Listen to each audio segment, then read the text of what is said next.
Telangana Delhi news में अब तमाम के खैर मकदमे में बढ़ते हैं। खबर की जानिब केसीआर के ख्वाब और केसीआर के विजन्स को कांग्रेस पार्टी ख़त्म करती हुई नज़र आ रही है। आज एक मौके पर टिम्स हॉस्पिटल की बर्बादी का जिक्र किया गया। बताया गया कि गवर्नमेंट ने वरंगल हेल्थ सिटी और टिम्स को अक्सर से नज़रअंदाज कर दिया।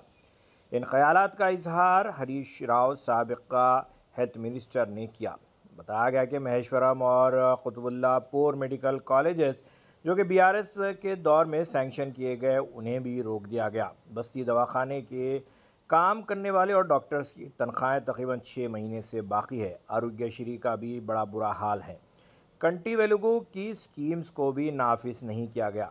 बताया गया कि कांग्रेस के रूल में ये तमाम तर चीज़ें अक्सर नज़रअंदाज कर दी गई। इस मौके पर उनके हमरा former minister Sabitha Indra Reddy, local MLA Sudheer Reddy, MLA स Vivekananda, Kaleru Venkatesh, MLC Yadav Reddy, former chairman, senior कायदीन व दीगर भी मौजूद थे।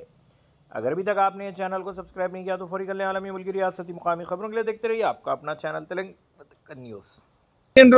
టిమ్స్ అల్వాల్లో దాన్ని కలిపేసిండ్రు అంటే ఇలా కుత్బుల్లాపూర్ కాన్స్టిట్యున్సీలో పేదలకు వైద్యం అందుబాటులో లేకుండా దాన్ని తీసుకుపోయి అల్వాల్లో కలిపేసిండ్రు। కేసీఆర్ గారి ఆలోచన ఏంది? అల్వాల్లో 1000 పడకల టిమ్స్ రావాలి, కుత్బుల్లాపూర్లో మెడికల్ కాలేజ్తో పాటు 500 పడకల ఆసుపత్రి రావాలి। కేసీఆర్ గారి ఆలోచన ఏంది? ఎల్బీ నగర్లో 1000 పడకల సూపర్ స్పెషాలిటీ ఆసుపత్రి రావాలి, మహేశ్వరంలో 500 పడకలతో మెడికల్ కాలేజీ రావాలి। అంటే ఇలా మహేశ్వరంలో మెడికల్ కాలేజ్ లేకుండా చేసిండ్రు, కుత్బుల్లాపూర్లో మెడికల్ కాలేజ్ లేకుండా చేసిండ్రు। ఇవాళ అక్కడ పేదలకు ఆసుపత్రులు రాకుండా ఈ ప్రభుత్వం నిర్ణయం చేసింది। అంటే ప్రభుత్వం కోతలు ఎట్లా పెట్టాలని ఆలోచిస్తున్నారు తప్ప పేదలకు సేవ ఎట్లా చేయాలనే సోయి ఈ రేవంత్ రెడ్డి ప్రభుత్వానికి లేకుండా పోయింది। ఇవాళ మీ తప్పుడు చర్యల వల్ల మహేశ్వరం ప్రజలకు, కుత్బుల్లాపూర్ ప్రజలకు ఇవాళ తీవ్రమైన నష్టం జరుగుతూ ఉంది। అంతేకాదు రాష్ట్ర ప్రజలకు అటు అల్వాల్లో ఇటు ఎల్బీ నగర్ టిమ్స్ లో కూడా 400-500 పడకలు తగ్గిపోయి సూపర్ స్పెషాలిటీ సేవలు ఇవాళ ప్రజలకు అందకుండా పోయే పరిస్థితి ఏర్పడ్డది। వీటి పనులను చేయరు। 2 ఏళ్లైనా ఈ ఆసుపత్రులు ఇంకా పేదలకు సేవలు అందించడం లేదు। ఎందుకు ఈ నిర్లక్ష్యం అని మేము అడుగుతా ఉన్నాం। ఎందుకు, ఏ కారణం చేత నిర్లక్ష్యం చేస్తా ఉన్నారు? ఇవాళ అన్ని ఫైళ్లు ఉన్నాయి కదా, కట్నీళ్లు పెట్టిన పొయ్యేలు ఉన్నది, గట్టిగా చేస్తే 6 నెలల్లో పేదలకు వైద్యం అందించవచ్చు। ఇప్పటికైనా రేవంత్ రెడ్డి ప్రభుత్వాన్ని హెచ్చరిస్తా ఉన్నాం। తక్షణమే వరంగల్లో 2000 పడకల హెల్త్ సిటీని, హైదరాబాద్ లో నిర్మిస్తున్న 4 టిమ్స్ ఆసుపత్రుల పనులను యుద్ధ ప్రాతిపదికన పూర్తి చేయాలి। ఈ 10,000 పడకల సూపర్ స్పెషాలిటీ బెడ్స్ ను ప్రజలకు అందుబాటులో తేవాలి అని ఈ ప్రభుత్వాన్ని మేము కోరుతా ఉన్నాం। ఇవాళ ఈ ప్రభుత్వం, మీరు రాజకీయం ఉంటే చేసుకుందాం, మా మీద కేసులు పెట్టుకో, మమ్మల్ని జైలు వేస్తే వేసుకో, కానీ వైద్యం పేదలకు ఆపే హక్కు నీకు లేదు। ఈ టిమ్స్ ఆసుపత్రుల నిర్మాణాన్ని స్లో చేస్తే ప్రజలతో తిరుగుబాటేస్తుంది, జాగ్రత్త అని చెప్పి కూడా హెచ్చరిస్తా ఉన్నాం। రాజకీయాల కోసం పేదల వైద్యాన్ని ముడిపెట్టద్దు, రాజకీయాల కోసం కేసీఆర్ గారు ప్రారంభించిందని ఈ టిమ్స్ ఆసుపత్రుల నిర్మాణాన్ని ఆపొద్దు అని మేము ఈ ప్రభుత్వాన్ని కోరుతా ఉన్నాం। 2 ఏళ్ల నుంచి ఆపడం, ఏం చేసినవే నువ్వు 2 ఏళ్లలో? మీ జాగా బిల్డింగ్ అంతా కేసీఆర్ శాంక్షన్ తో సహా డిజైన్ చేసి 6 అంతస్తులు మేమే కట్టిమి, 2 ఏళ్లలో 5 అంతస్తులు కడతావు, 2 ఏళ్లలో 5 స్లాబ్లు వేస్తావు, గంతేనా నువ్వు చేసింది? ఆసుపత్రి అందుబాటులో తేరాదా? డెడ్ లైన్లు మారుతున్నాయి, డేట్లు మారుతున్నాయి తప్ప ఆసుపత్రి నిర్మాణం పూర్తయితలేదు। ఎప్పుడు మంత్రులు, ముఖ్యమంత్రి రివ్యూ చేసినా డెడ్ లైన్లు పెడుతుండ్రు, డేట్లు పెడుతుండ్రు, డేట్లు మారుతున్నాయి, కానీ ఆసుపత్రి నిర్మాణం జరుగుతలేదు। ఇవాళ అన్ని బందే। కేసీఆర్ కిట్ బంద్ చేసినావు, న్యూట్రిషన్ కిట్లు బంద్ చేసినావు, అన్ని ఒకటొక్కటిగా బంద్ పెడుతున్నావు। రేవంత్ రెడ్డికి తిట్ల మీద ప్రేమ ఉంది తప్ప కిట్ల మీద ధ్యాస లేదు। కిట్లంటే పట్టవు।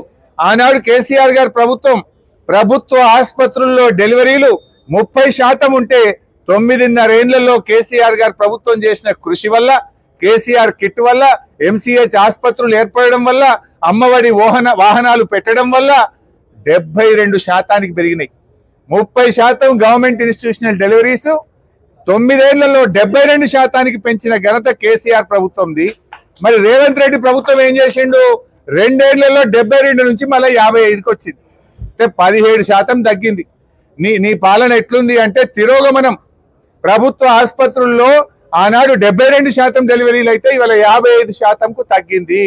పేదలకు వైద్యములో తిరోగమనం, ప్రభుత్వ విద్యలో తిరోగమనం, ఇవాళ జిఎస్టీ వృద్ధిలో తిరోగమనం, ఇవాళ రియల్ ఎస్టేట్ వ్యాపారంలో తిరోగమనం, ఏంది రాష్ట్రమే వెనక్కుపోతుంది నీ పాలనలో. ఇలా ప్రభుత్వ విద్య రేవంత్ రెడ్డి హయాంలో పోయిన సంవత్సరం నుంచి ఈ సంవత్సరానికి 47,000 మంది పిల్లలు ప్రభుత్వ పాఠశాలల్లో తగ్గారు. డెలివరీలేమో 72 నుంచి 55కు తగ్గింది. ప్రభుత్వ పాఠశాలల్లో పిల్లలు 47,000 మంది గత సంవత్సరం నుంచి ఈ సంవత్సరానికి చూస్తే తగ్గారు. జిఎస్టీ చూస్తే పోయిన సెప్టెంబర్కు ఈ సంవత్సరం సెప్టెంబర్కు చూస్తే 5% మైనస్లోకి పోయింది జిఎస్టీ. కేసీఆర్ గారి హయాంలో ఎప్పుడు 16% పెరిగితే రేవంత్ గారి హయాంలో 5% జిఎస్టీ తగ్గింది. రియల్ ఎస్టేట్ అయితే కుప్పగూలింది, రాష్ట్ర ప్రభుత్వ ఆదాయం తగ్గింది. ఇవాళ నువ్వు సిగ్గుపడాలి, ఆత్మ విమర్శ చేసుకోవాలి. ఈ రాష్ట్రం అద్భుతంగా 10 ఏళ్లలో దేశానికి దిక్సూచిగా కేసీఆర్ నిలబెడితే నీ పాలనలో రాష్ట్రం తిరోగమనం పట్టింది. ఇవాళ అదే విధంగా బస్తీ దవాఖాన్లు కేసీఆర్ గారి హయాంలో 450 బస్తీ దవాఖాన్లు పెట్టాం. కేంద్ర ప్రభుత్వం 15వ ఆర్థిక సంఘం బస్తీ దవాఖాన్లను చూసి మెచ్చుకున్నది, తెలంగాణను చూసి దేశాన్ని నేర్చుకోమన్నది. దేశం మొత్తం బస్తీ దవాఖాన్లు పెట్టమని చెప్పింది 15వ ఆర్థిక సంఘం. రేవంత్ రెడ్డి పుణ్యమాని ఇలా బస్తీ దవాఖాన్లో పనిచేసే డాక్టర్లకు, స్టాఫ్ నర్సులకు, అక్కడ ఉండే 4th క్లాస్ ఎంప్లాయీస్ కు 6 నెలల నుంచి జీతాలే లేవు. 6 నెలలు జీతాలు ఇవ్వవా? 1వ తారీఖు ఇస్తా, 1వ తారీఖు ఇస్తా అంటావు. ఎందుకు ఇస్తలేవు అంటే బస్తీ దవాఖాన్లో పనిచేసే డాక్టర్లందరూ కూడా ఉద్యోగాలు ఇడిచిపెట్టి పోవాలి, బస్తీ దవాఖాన్లు మూతపడాలి. కేసీఆర్ గారు బస్తీ దవాఖాన్లు పెట్టింది కనుక ఈ బస్తీ దవాఖాన్లు నడవద్దు, పేదలకు వైద్యం దొరకొద్దు అనుకుంటున్నావా? హైదరాబాద్ నగరంలోనే 350 బస్తీ దవాఖాన్లు పెట్టిండు కేసీఆర్. ఇలా జూబ్లీ హిల్స్ ప్రజలకు బస్తీలలో ఏం చెప్తున్నా ఆయన? బస్తీ దవాఖాన్లలో డాక్టర్లకు, స్టాఫ్ నర్సుకు 6 నెలల నుంచి జీతాలు ఇవ్వాలి. గతంలో 108 రకాల మందులు బస్తీ దవాఖాన్లలో దొరికితే ఇలా 40 రకాల మందులు కూడా బస్తీ దవాఖాన్లలో దొరుకుతలేవు. మందులు లేకుండా చేసినా, డాక్టర్లు లేకుండా చేసినా, డాక్టర్లకు జీతాలు ఇవ్వలేదు. ఇదేనా నువ్వు చేసింది? నువ్వు కొత్తగా ఇంకెన్ని బస్తీ దవాఖాన్లు పెట్టాలి కానీ ఉన్న బస్తీ దవాఖాన్లను ఇలా రేవంత్ రెడ్డి గారు ఊడగొట్టే ప్రయత్నం చేస్తుండు. ఇలా ఆరోగ్యశ్రీ నేను 10 లక్షలకు పెంచిన అంటూ ఏం చేసినావు నాయన?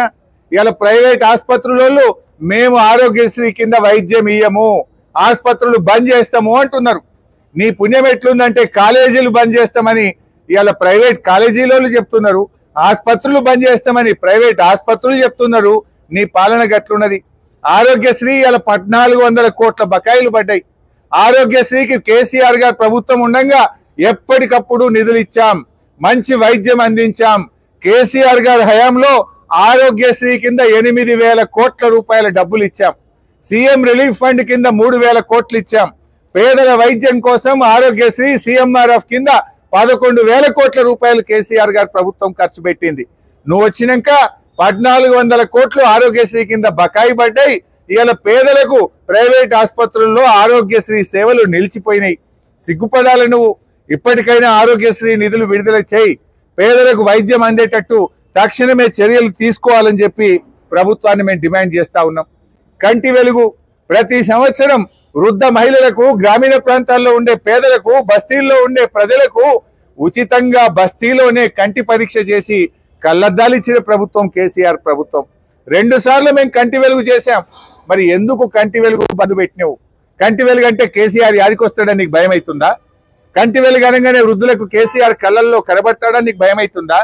వెంటనే రాజకీయాలు పక్కన పెట్టు, కంటి వెలుగు కార్యక్రమాన్ని యథావిధిగా కొనసాగించాలని చెప్పి కూడా మేము ఈరోజు డిమాండ్ చేస్తా ఉన్నాం. అదేవిధంగా ఈ అల్వాల్ కానీ ఎల్బీ నగర్ ఆసుపత్రులను యథావిధిగా 1000 బెడెడ్ సూపర్ స్పెషాలిటీ ఆసుపత్రులు కట్టండి. మహేశ్వరంలో, కుత్బుల్లాపూర్లో మెడికల్ కాలేజీని యథావిధిగా కొనసాగించి ఆ ప్రాంత ప్రజలకు వైద్య సేవలు, విద్య అందే విధంగా ప్రభుత్వం చర్యలు తీసుకోవాలని డిమాండ్ చేస్తున్నాం. అప్పుడు ఆ రోజు మేము ఆలోచించింది ఏంటంటే ఈ 4 సూపర్ స్పెషాలిటీ ఆసుపత్రుల్లో సూపర్ స్పెషాలిటీ పీజీ సీట్స్ ప్రారంభించాలనుకున్నాం. ఎల్బీ నగర్లో 96 సీట్లు, అల్వాల్లో 96 పీజీ సూపర్ స్పెషాలిటీ సీట్లు, సనత్ నగర్లో 96 సూపర్ స్పెషాలిటీ పీజీ సీట్లు, నిమ్స్ లో 200 పీజీ సూపర్ స్పెషాలిటీ సీట్లు పెట్టాలనుకున్నాం. ఇప్పుడు మెడికల్ కాలేజ్ దీంట్లో కలిపితే పీజీ సూపర్ స్పెషాలిటీ సీట్లు లేకుండా పోతాయి ఇక్కడ. ఎందుకంటే మనం ఎంబీబీఎస్ డాక్టర్లను తయారు చేయడం ముఖ్యం కాదు, వారితో పాటు పీజీ సూపర్ స్పెషాలిటీ డాక్టర్లను కూడా తయారు చేయాల్సిన అవసరం ఉంది. కేసీఆర్ గారు 100 ఏళ్ల ముందుకు ఆలోచించారు. ఇవాళ డాక్టర్ల ఉత్పత్తిలో తెలంగాణ నంబర్ 1 అయిందన్నా, ధాన్యం ఉత్పత్తిలో తెలంగాణ నంబర్ 1 అయిందన్నా కేసీఆర్ గారి ముందు చూపుతో సాధ్యమైంది. ఆయన ఎంతో దూరదృష్టితో పోరాడి తెచ్చిన తెలంగాణను దేశంలోనే ఇవాళ అగ్రగామిగా నిలిపినటువంటి ప్రభుత్వం కేసీఆర్ గారి ప్రభుత్వం. మీకేమో బుద్ధి మందగించింది, మీకు ఆలోచన లేదు. మీ ఆలోచన ఎంతసేపు కేసీఆర్ గారు స్టార్ట్ చేసిన పనులు ఆపాలి, దవాఖాన్లు ఆపాలి, కేసీఆర్ కిట్ ఆపాలి, న్యూట్రిషన్ కిట్ ఆపాలి, బతుకమ్మ చీరలు ఆపాలి, కంటి వెలుగు ఆపాలి, అన్ని మంచి పనులను ఆపడమే తప్ప ఒక్క కొత్త పని చేసింది లేదు. మంచిగా చేసిన ఆలోచన అంతకంటే లేదు. చివరగా ఇలా మా ఉద్దేశం, ఈ ఆసుపత్రులను యుద్ధ ప్రాతిపదికన పూర్తి చేయండి. డెడ్ లైన్లు పెట్టుడు, డేట్లు మారుడు కాదు. 6 నెలల్లోగా ఈ 4 టిమ్స్ ఆసుపత్రులు, వరంగల్ హెల్త్ సిటీ పేదలకు వైద్యం అందించే విధంగా ప్రభుత్వం తక్షణమే చర్యలు తీసుకోవాలని చెప్పి రేవంత్ రెడ్డి ప్రభుత్వాన్ని డిమాండ్ చేస్తున్నాం.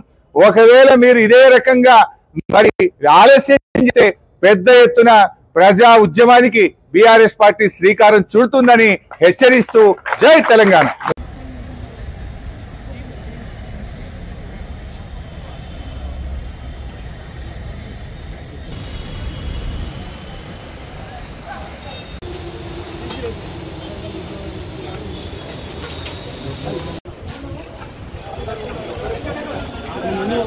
అనే కెమెరా ఫ్రేమ్లోకి వస్తున్నారు, వెనక్కి వచ్చేయండి.